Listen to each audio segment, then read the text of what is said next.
I'm going to go to Black's Law real quick, and I'm going to go to the word declaration.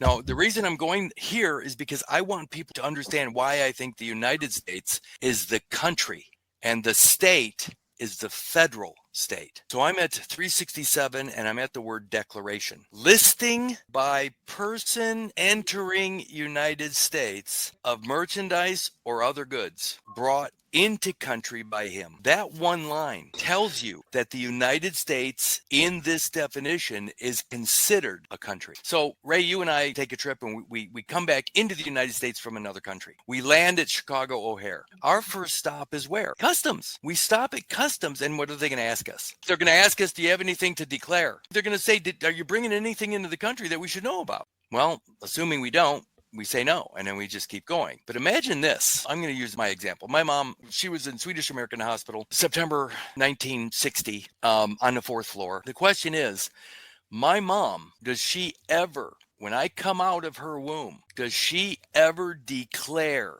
my arrival into the United States? Did she ever declare me coming into the country? No. Isn't that a weird thought?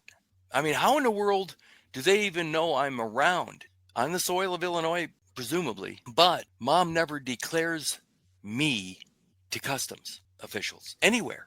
So it's almost like I snuck into the country. I wasn't there an hour ago. I wasn't there even a minute ago. But now I come out of mom and I'm in the country. At what point does mom declare my arrival to the United States? Never. Sounds like an illegal alien. Well, it sure kind of does, doesn't it? But here's the weirdest part. If all of me, I'm talking about the baby, the umbilical cord, and my extra embryonic material, if all of me came out at the same moment, in other words, we were delivered, because the definition of delivery is a fetus and its membranes. If I was actually delivered instead of cut apart, I would have arrived all at the same time. That would have been a completed delivery. My kingdom intact, delivered whole. Now I'm all in one place at one moment in time. Mind, body, and spirit right here, right now. That's not what happens. They clamp and cut the cord. So baby's out here now at whatever time or no time. I don't even know if they even write it down when I arrive. What do they write down, and what are they waiting on? Well, they clamp and cut the cord. They give me to mom. But then a few minutes later, this other material, the second coming material, shows up.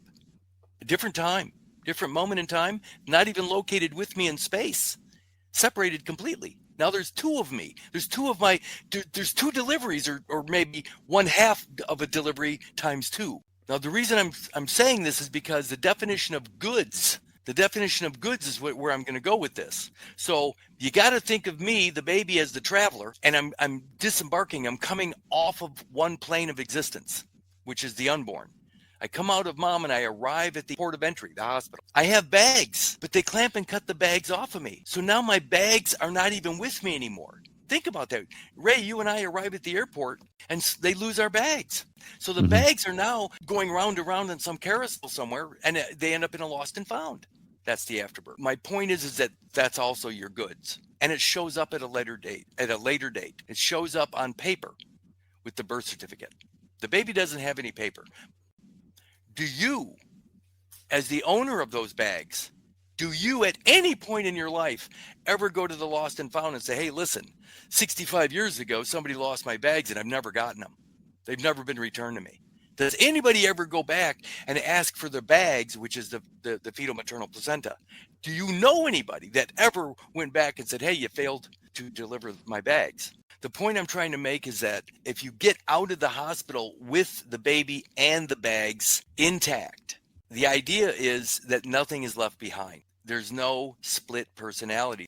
So now back to the Supreme Court decision. It says all persons born or naturalized in the United States and subject to the jurisdiction thereof are citizens of the United States and of the state wherein they reside. The weird thing is to me, the United States would be the country, which in my case would have been Illinois. That's where I arrived. I came out of mom's womb on the soil of Illinois. But then it says, and of the state wherein they reside. In the fetal maternal afterbirth, in the federal state as person, according to the Montevideo Convention, the infant biology is still on the ground of the island territory. That's the state where the infant resides. So you have the infancy on this soil of mother, the just soli, infancy. Do you see the infant's residence? The infant is still stuck in the Yeah. womb, in the matrix. The infant biology is still on the ground of the island territory. That's the state where the infant resides.